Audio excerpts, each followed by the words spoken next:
Will you please welcome Debbie Hall?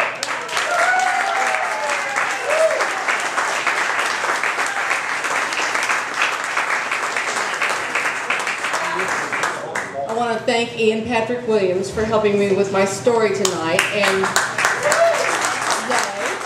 for reasons that will be apparent later in the story, I am dedicating this to our friend David Alexander. So this one's for you, and it's called Communication Barriers.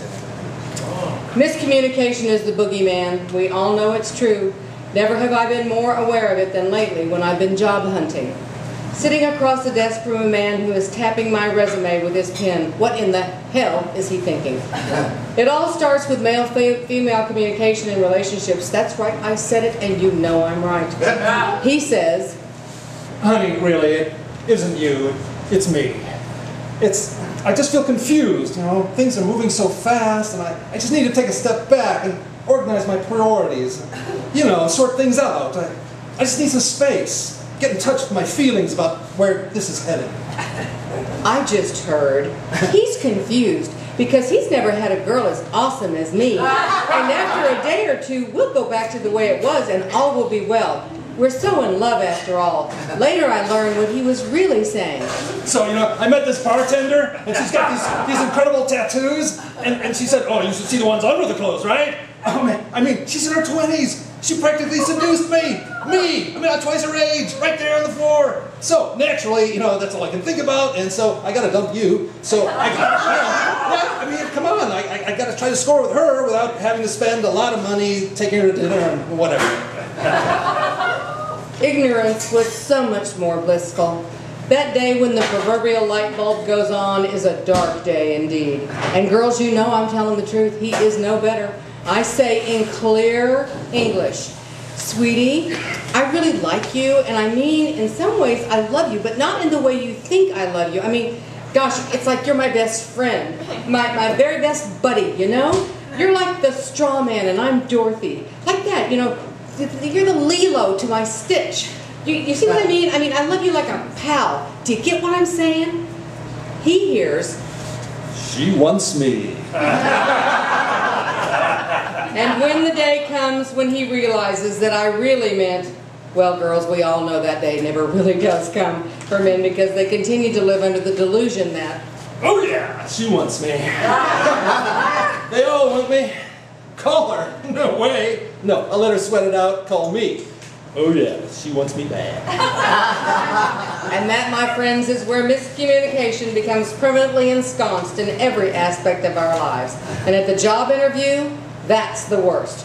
I sit across from him, the would-be employer. He says, "So, looks like your credentials are in order and somewhat impressive. Tell me then, is it Debi? Debi? Whatever. Where do you see yourself in 5 years?" I hear, "Debbie, you look old, you are old, and in 5 years you will most likely be dead." I have limits about my job search though. I was at a low spot and considered Starbucks. Fortunately, when I went in the store, an applicant was being drilled for a job by the 13-year-old manager. "You know, we've got specific standards here. So let's see you make a 5-shot venti, 2/5 decaf, ristretto shot, 1 pump vanilla, 1 pump hazelnut, breve, 1 chunk in the raw with whip, caramel drizzle on the top, 3 poured, 4 pump mocha." I watch in awe as the 22-year-old applicant actually makes that ridiculous drink. And I leave. Where, you wonder, in the world of occupational interviews, is the miscommunication the most glaring? That's right, folks. The entertainment industry. Everything is code for, well, we really don't know what the code is, but the communication goes something like this. The agent says, "Listen, kid, I know you've been trying to call me for weeks, but I've been swamped with this new pilot and meetings. Oh, God, I've never seen them. And listen, I submitted you for everything, but you know, it's real slow out there. You know, it's the economy." I hear, "Sure, sweetheart, some people are working all the time. When I say slow, I mean slow for you." The casting director says, No, we don't need to see you do it again. That was wonderful. It's terrific. Yeah, you're awesome. You're a gifted and talented actor. We'll be in touch. I hear you suck. Really, you suck.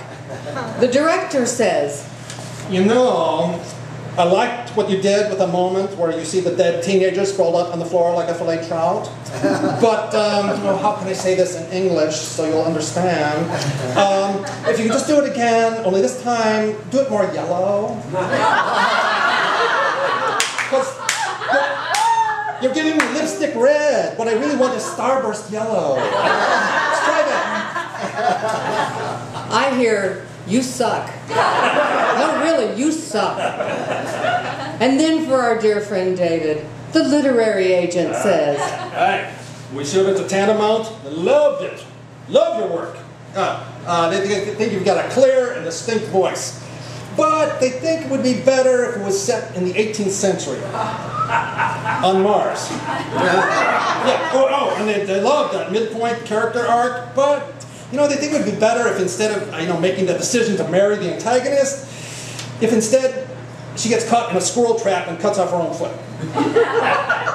It really works. We changed the setting to Mars. And they think she should also be a 400-year-old vampire. And they're going to need the rewrites by noon. But they love the script and they think you've got real potential. I hear, what? Have you lost your mind? This is a romantic modern wedding comedy set in Texas. And so it goes. The never-ending search for the perfect job, the stable income, in a world where absolutely nobody knows what anybody is saying. And the only one clear message that anyone can hear is, Hey, I hear they're hiring at Starbucks.